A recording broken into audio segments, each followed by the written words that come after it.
نبی پاک صاحب الالاق سید عالم صلی اللہ علیہ وسلم نے فرمایا کہ ایک شخص رات کو ارادہ کر کے سویا تھا کہ سویرے تہجد پڑھوں گا۔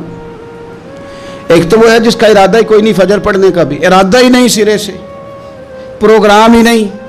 اس کو پتہ چل گیا کہ ڈاکٹر نے کہا تھا 7-8 گھنٹے سونا ہے، تو اب وہ ٹائم دیکھ رہا ہے 2 بجے سو رہا ہوں، 10 بجے اٹھ جاؤں گا۔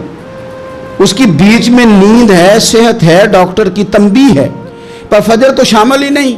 حالانکہ اس بات کو اچھی طرح سمجھ لیں، اگر آپ کا فجر پڑھنے کا ارادہ ہے اور 4 بجے کا 3:45 بجے کا آپ نے الارم لگا لیا ہے، تو 2 دن آپ کو الارم جگائے گا، تیسرے دن آنکھ خود بخود کھل جائے گی۔ انسان کی نفسیات ہوتی ہے کہ 2 دن وہ کسی چیز بھی اپنی عادت کو سونے جاگنے میں پکا لے تو تیسرے دن وہیں اس کا وہ مزاج بن جاتا ہے۔ تو اگر نیت ہی نہیں، ارادہ ہی نہیں، پروگرام ہی نہیں، تو کیسے آنکھ کھلے گی؟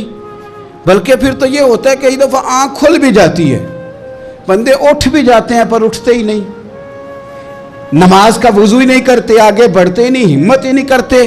لیکن حضور کیا فرما رہے ہیں؟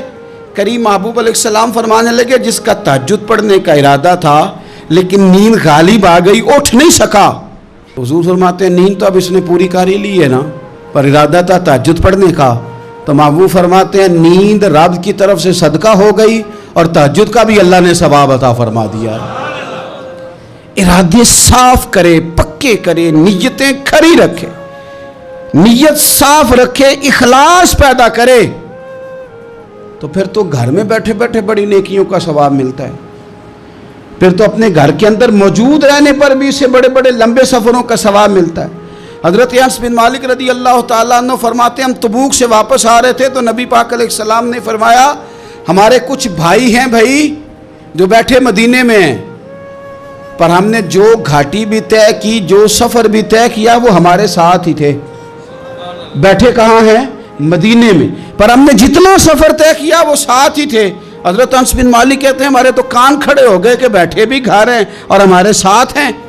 حضور سید عالم علیہ السلام نے پھر بات کو کھولا اور فرمایا وہ جان بوجھ کے نہیں بیٹھے رہے، ارادہ ان کا پکا تھا ہمارے ساتھ آنے کا، لیکن کسی مجبوری کی وجہ سے نہیں آ سکے۔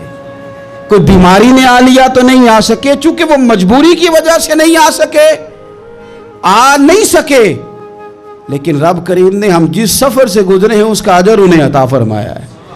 ثواب میں، اجر میں وہ برابر کے شریک ہیں، چونکہ ان کا ارادہ پورا تھا، پروگرام پکا تھا، وہ آنا چاہ رہے۔